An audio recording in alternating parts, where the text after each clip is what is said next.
هوريكم ازاي تعملوا مكرونه مبكبكه غرقانه في الصوص، لحمتها مستويه جدا ودايبه على الاخر. واتفقنا واختلفنا، اساس المبكبكه هي اللحمه الضاني، هي اللي بتديها الطعم الحلو. انا اخترت الرقبه علشان لحمتها طريه فيها عظم، فيديني مرق حلو، والدهون دي هاخدها اسيحها اعمل بيها الاكله فهتديني طعم اغنى. اول حاجه هنزل بيها بصل ابيض مقطع قطع صغيره، اديله تقريبا دقيقتين تقريبا لحد ما يدبل، وبعدها على طول هنزل الفلفل الرومي تقلبتين، وهنزل معلقتين كبار من صلصه الطماطم. بحب انزلهم الاول قبل اي سوائل عشان ياخدوا صدمه، لو في اي طعم ماده حافظه في الصلصه نتخلص منه.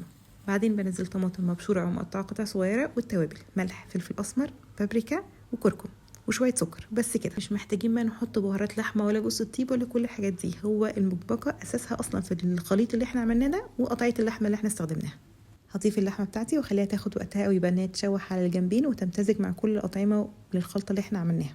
وبعدين هغمرهم بالميه، وطبعا يفضل تكون حراقه، فنحط دلوقتي عيدان فلفل حامي، بس احنا مش عايزينها حراقه. اول لما تيجي تغلي بهدي النار واغطي عليها لحد ما اللحمه تستوي.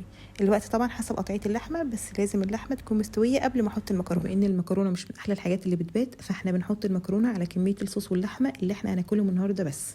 زياده اللحمه والصوص بشيلهم في حله تانية في التلاجة، تاني يوم بحط عليهم مكرونه وبس كده.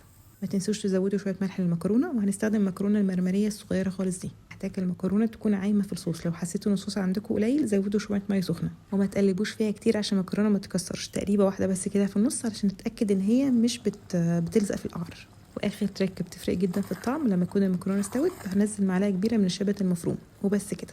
سهله وبسيطه وخطيره.